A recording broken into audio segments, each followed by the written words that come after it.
스마트한 시대, 늘어나고 있는 사이버 범죄, 당하고만 있을 수는 없겠죠. 사이버 시대를 안전하고 지혜롭게 살아가는 법을 알려드립니다. 사이버 시대 생존법.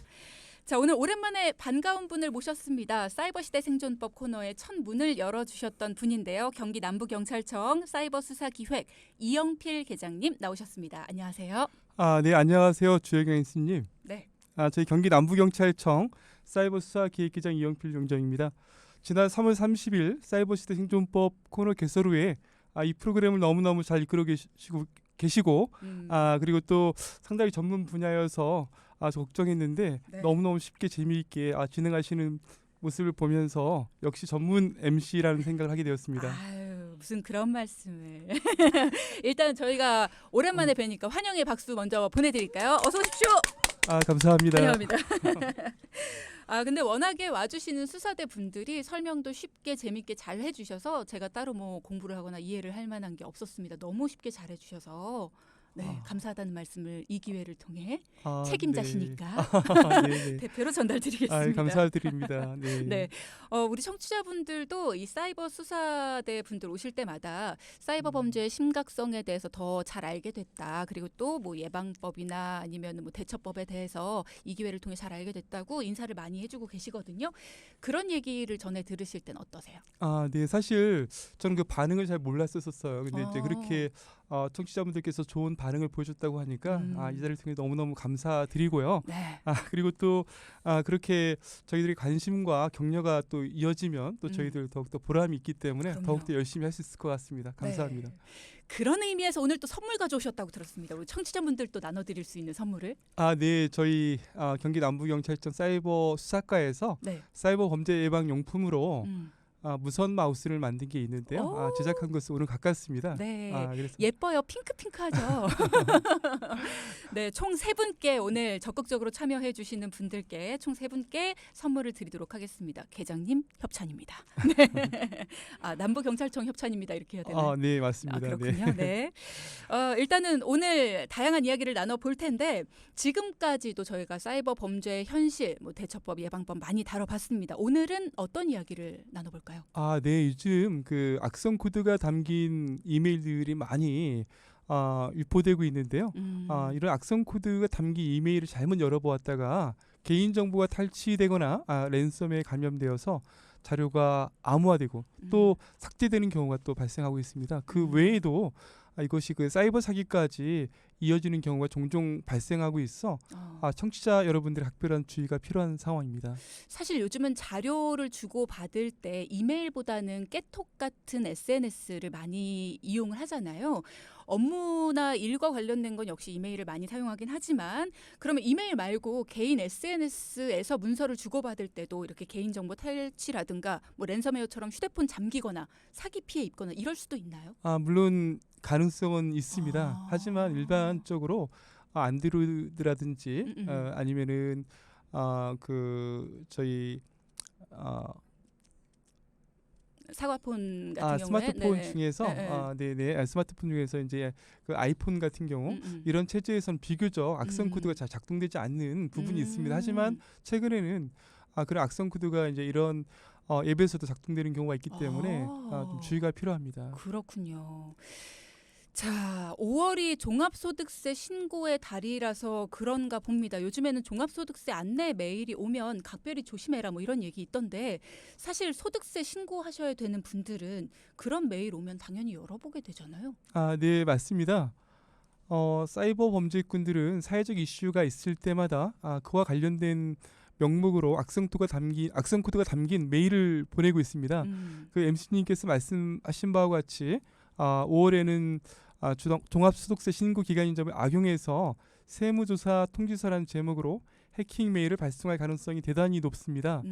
실제로 지난해 5월에 불특정 다수의 납세자에게 세무조사 통지서라는 제목으로 해킹 메일이 발송되어 HTML 형태의 첨부 파일을 클릭했다가 컴퓨터가 해킹됐다는 피해 신고가 다수 접수된 사실이 있었습니다.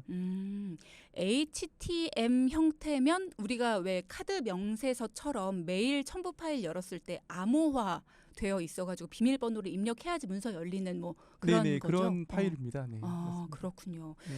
다른 것도 아니고 국세청에서 온 메일이라고 하니까 별 의심 없이 눌러볼 수 있을 것 같거든요. 그러면 우리가 이렇게 뭔가 그런 메일들하고 보통 편안한 메일들하고 네. 구분법이나 예방법 같은 거 있을까요? 보통 공공기관에서는 이런 메일을 통해서 이런 요구를 하거나 아니면 결과 통지하는 경우는 없습니다. 그리고 이제 국세청 같은 경우도 세무통지서를 할 때는 이메일로 이렇게 보내지 않고 반드시 등기로 우편 송달하도록 되어 있습니다. 그래서 그렇군요. 이와 같이 이메일로 통보를 받았을 경우에는 이것은 국세청이 보낸 것이 아니라 해킹 메일이라 이렇게 판단하시고 즉시 삭제하시는 것이 좋습니다. 네. 5월이 종합소득세 신고 기간이어서 이와 관련된 메일 각별히 주의할 필요가 있다고 말씀드렸는데 네. 사실 이거 외에도 연중 많이 유포되고 있는 해킹 메일이 있습니다. 그것이 바로 경찰서에서 보낸 교통범칙금 통지서와 교통범칙금. 네, 맞습니다. 또 국민건강보험공단에서 보낸 건강검진 결과 통보서인데요.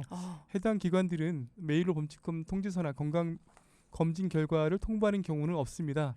그리고 그뿐 아니라 지난해 발생했었던 우크라이나 전쟁, 트르키예 지진, 북한 핵실험 등 주요 사회적 이슈가 있을 때마다 사이버 범죄꾼들은 시민들이 관심을 가질 만한 테마를 소재로 해서 끊임없이 해킹 메일을 보내고 있으니 메일을 열어보기 전 반드시 보낸 사람에게 직접 확인하신 후 메일을 열어보시는 것이 이러한 해킹 피해를 막을 수 있는 최선의 방법이라고 말씀드리고 싶습니다. 네.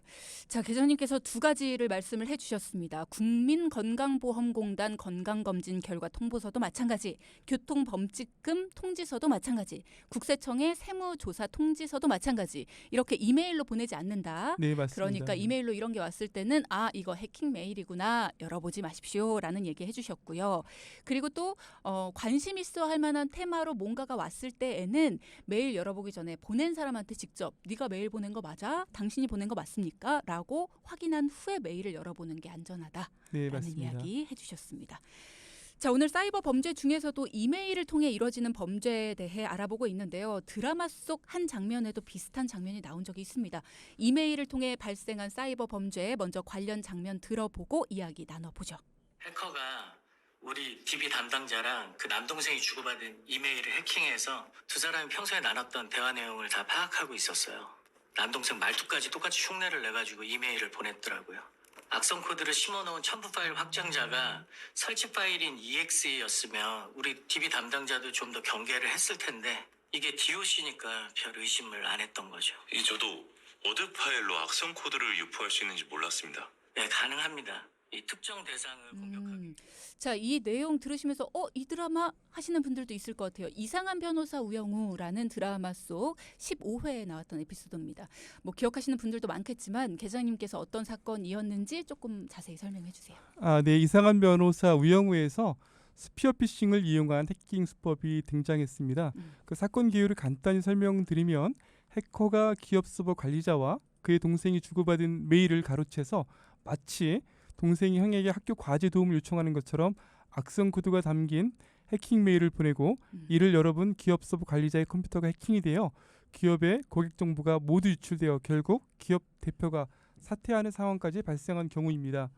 우선 대부분 해킹 사건에 많이 등장하는 공격 기법이 바로 스피어피싱인데요. 네. 그 의미는 마치 작살로 물고기를 정확히 공격하여 잡듯 해커가 공격 대상자를 먼저 선정한 후 그 사람이 관심 가질 만한 내용의 해킹 메일을 보내 그 사람으로 하여금 해킹 메일을 열어보게 한 후 개인정보 또는 기업의 자료를 빼내가는 수법입니다. 여기에서도 그 DB 담당자랑 남동생이 주고받은 이메일을 해킹을 해서 두 사람이 평소에 나눴던 그 대화 내용을 파악하고 말투나 이런 것들도 비슷하게 해서 전혀 의심을 못하고 열어봤다라는 얘기를 하잖아요. 네, 맞습니다. 그러니까 방금 말씀하신 것처럼 스피어, 대상자를 물색해서 그 사람이 어떤 말투를 쓰고 그 사람과 어떤 관계인지를 정확하게 면밀하게 파악을 해서 정확하게 작사를 꽂듯이. 네, 맞습니다. 네. 이게 범인 잡기가 그렇게 어렵다면서요. 예, 맞습니다. 이러한 해킹 공격은 대부분 은밀하게 이루어지기 때문에 자신의 피해가 발생했는조차도 알지 못하는 경우가 많고 또 피해 사실을 알고 신고해도 주로 접속 IP가 해외에 있어서 국제공조 요청을 통해 수사를 하게 되는데 각국의 사법 체계와 기술적 수준의 차이로 인해서 어려움을 겪고 있습니다. 그 외에도 기간통신 사업자들 IP 보관 기간이 3개월로 짧아져서 수사에 많은 애로사항이 있습니다. 하지만 아무리 은밀하게 범행이 이루어지고 수사에 많은 난관이 있다 하더라도 경찰의 다양한 첨단 IT 수사 기법을 통해 검거하는 경우도 많기 때문에 해커들이 결코 마음을 놓을 수는 없겠죠. 그럼요. 믿습니다. 감사합니다. 근데 이 드라마 속 내용에서 저는 하나 여쭤보고 싶었던 게 DOC 형태라서 이게 의심을 못했다 뭐 이런 내용이 나오던데, 그러니까 DOC라는 게 문서잖아요. 네, 맞습니다. 네. 워드 파일이라서 의심을 못했다. 그러면은 문서 파일은 대부분 이런 식으로 스피어 피싱에서 사용되지는 않나 봐요. 꼭 그렇진 않습니다. 오히려 그것을 더 악용해서 확장자명은 얼마든지 조작이 가능하고 변경해서 우리 상대방이 착오를 더 불러오기 때문에 더 오히려 확장자명은 크게 의미가 없다고 볼 수가 있습니다. 와, 무섭다. 도대체 어떤 메일을 열어보고 어떤 메일을 안 열어봐야 될까요, 계장님? 네, 우선 그 메일을 보낸 사람에게 반드시 확인 후에 열어보고, 또 이제 그런 그 대외 업무를 하시는 분들은 거기에 중요한 정보를 보관하지 않고 별도의 PC를 통해서 확인하는 것이 가장 안전하다고 볼 수 있습니다. 이제 계장님께서 보내시는 메일도 확인하고 열어봐야겠습니다. 물론입니다. 잘 아는 사람이라 하더라도 절대 믿지 마시고 그렇군요. 정확하게 확인 후에 열어보는 것이 안전합니다. 여러분도 꼭 명심하시기 바랍니다. 자, 이번에는 또 다른 이야기 나눠보겠습니다. 기업을 상대로 한 또 다른 이메일 범죄 유형인데요. 작년 뉴스 보도 내용 여러분께 들려드릴게요. 그제 새벽부터 인천과 강원 그리고 대전 등 전국 30개 남짓 지역에 택시 호출 시스템을 제공하는 업체가 해킹 공격을 받아서 서비스가 중단됐습니다. 외국인으로 추정되는 해커는 복구의 대가로 비트코인을 요구한 것으로 전해지고 있는데요. 이 교통약자를 비롯한 시민들의 불편이 커지고 있습니다. 나혜인 기자입니다. 이 사건 자세히 어떤 내용이었는지 설명해 주시죠. 네, 지난해 7월 인천, 강원, 대전 등 전국 30여 개의 지역 콜택시 시스템을 관리하는 업체 서버가 랜섬의 공격을 당해 며칠간 콜택시 시스템이 마비되어 그 시민들이 큰 불편을 겪었었던 사건입니다. 네. 당시에 그 시스템 관리 업체가 해커에게 약 1억 원 상당의 가상화폐를 보내주고 복구키를 받아서 2, 3일이 지나서 어렵게 시스템을 정상화했었던 경우입니다. 결국에는 해커가 원하는 대로 가상화폐를 보내주고 그거를 락을 풀었네요. 네, 맞습니다. 아주 운 좋은 경우라고 볼 수 있는데요. 대부분의 경우는 실질적으로 가상화폐를 보내줘도 복구키를 받지 못하는 경우가 더 오히려 많습니다. 그래서 돈을 보내지 않는 것이 원칙적으로 맞고, 네. 그 이후에는 이 복구를 지원할 수 있는 업체라든지 또 한국인터넷진흥원 통해서 도움을 받는 것이 더 맞다고 생각합니다. 그렇죠. 어쨌든 뭐 해결이 되긴 했습니다만 범죄를 저지른 사람한테 어쨌든지 간에 합의를 한 거잖아요. 합의금을 주고. 네, 맞습니다. 속상하다. 네네. 네. 랜섬웨어 공격도 무시무시합니다. 이게 지금 뭐 한두 군데 지역이 아니라 많은 지역에서 마비가 된 건데, 랜섬웨어라는 거, 랜섬에 공격을 당했다라고 표현해 주셨는데 이게 어떤 건가요? 네. 랜섬웨어라는 그 원래 뜻은 인질이라고 하는 그 랜섬과 소프트웨어라고 하는 웨어의 합성어입니다. 네. 그래서 이것은 그야말로 상대방의 컴퓨터 데이터를 인질을 잡고 돈을 요구하는 해킹 프로그램인데 사이버상에서 강도라고도 볼 수 있습니다.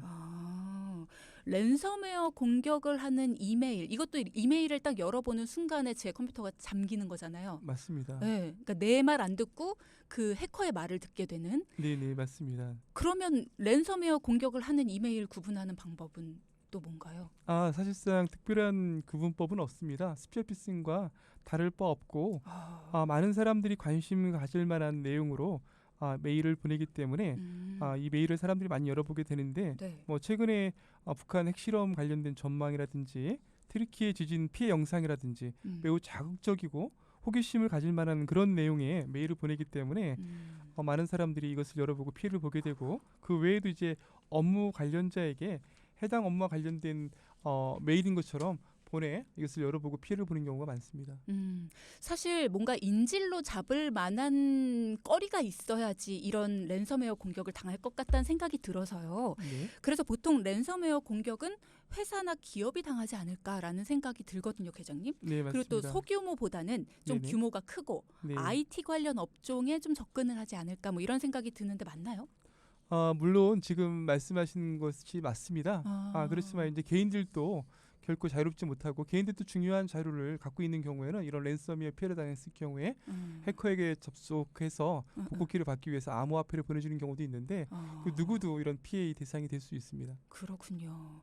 자, 여러분들도 다른 사람의 이야기다라고만 생각을 하실 게 아닙니다. 우리가 뉴스를 통해서 랜섬웨어나 아니면 뭐 스피어 피싱 이런 이야기를 듣다 보니까 내 얘기 아니야, 남들 얘기야, 뭐 내 얘기 아니야, 기업 얘기야, 뭐 이렇게만 생각하실 수 있는데요. 그게 아니라 방금 계장님 말씀하신 것처럼 개개인에게도 요즘에 이런 피해가 많이 일어나고 있다고 하니까 여러분도 꼭 조심하시고 이런 예방법이나 이런 것들 대처법들 확실하게 알아두시기 바랍니다. 자, 그리고 또 많이 당하는 사이버 사기 유형이 있을까요? 네, 아까 말씀드렸던 것처럼 이런 메일을 잘못 열어봤을 경우에 사이버 사기 피해도 당할 수가 있는데요. 그 경우가 이제 대표적인 경우가 바로 이메일 무역 사기입니다. 그 이메일 무역 사기는 무역 거래 관계에 있는 두 기업이 있다고 볼 때 네. 보통 물건을 해외에서 수입하고 그 대금을 계좌로 입금하게 됩니다. 근데 중간에서 해커가 마치 수출 업자인 것처럼 가장해서 자신이 알려주는 계좌로 대신 입금토록 유도해서 돈을 가로채는 범죄입니다. 근데 이러한 범죄 출발점이 바로 잘못 열어본 해킹 메일에서 시작되는 경우가 대부분입니다. 그렇죠. 뭐 예를 들어서 우리 PD와 우리 작가가 서로 이렇게 수출 업체들인데 제가 가운데에서 해커인데 제가 김연아 PD에게 제가 이번에 새로 담당을 맡게 된 주혜경입니다 하면서 이쪽 계좌로 보내시면 됩니다 하면서 쓱 접근을 한다는 거죠. 네, 맞습니다. 그럼 믿고 이제 보내주게 되는데 그런 경우도 반드시 이제 주혜경 MC님에게 전화를 하셔서 그렇죠. 네, 확인을 하시면은 그런 피해를 막을 수가 있습니다. 이런 사례가 있을까요? 사실 돈을 보내는 거기 때문에 메일로 돈을 보내라고 요구를 하는 일이 있을까 싶기도 하고 돈을 보내란다고 그쪽으로 돈을 보낼까 싶은 생각이 들기도 해서요. 네, 보통 이제 지인끼리는 SNS를 많이 요청을 해서 네. 메신저 피싱이라고 하는 그런 피해가 그쵸? 또 많이 발생하고 있습니다. 근데 음. 이제 이런 이메일 같은 경우는 좀 더 공식적이고 또 기업들 간에 어떤 거래 관계에서 많이 돈을 보내달라고 하거나 또 요구하는 경우가 발생하는 겁니다. 우리나라에서도 그런 경우가 있었어요. 우리나라에서도 매년 수백억 건 정도의 이런 이메일 무역 사기가 발생하고 있고 또 개인들까지 발생하고 있는데요. 네. 몇 년 전에는 국내 한 대기업에서도 수백억, 200억 정도 되는 이런 그 이메일 무역 사기를 당해서 네. 그 피해를 회복하지 못한 그런 사례가 있었습니다. 당시에도 이제 무역 대금을 지급해야 될 상황에 있는 그 국내 대기업에서 어떤 해커에게 다른 계좌로 돈을 보내달라는 요구를 받았을 때 그때 실제 무역 거래 업체에게 전화해서 이런 거액의 돈을 이쪽으로 보내라고 한 사실이 있는지 확인만 했어도 이러한 피해를 막을 수 있었었는데 네. 그런 부분을 확인하지 않았던 부분이 너무너무 아쉬운 사례라고 볼 수 있습니다. 그렇죠.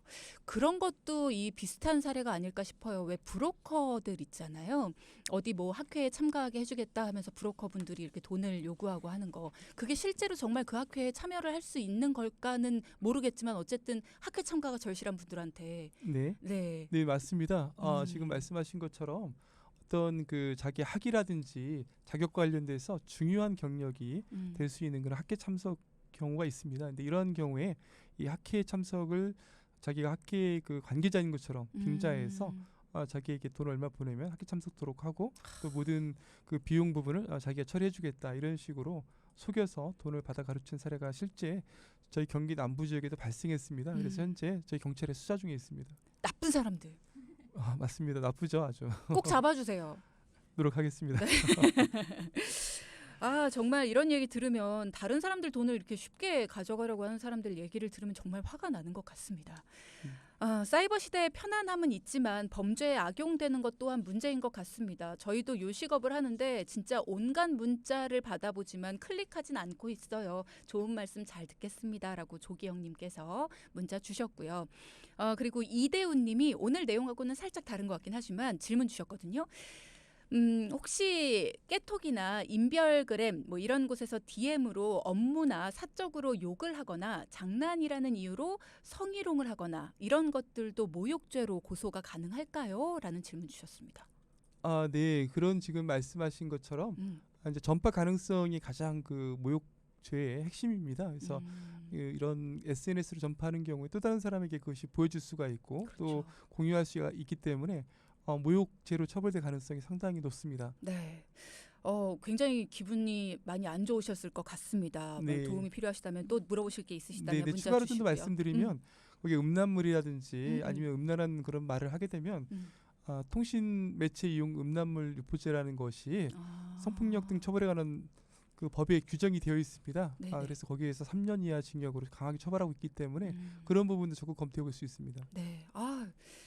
뭔가 든든합니다, 계장님. 감사합니다.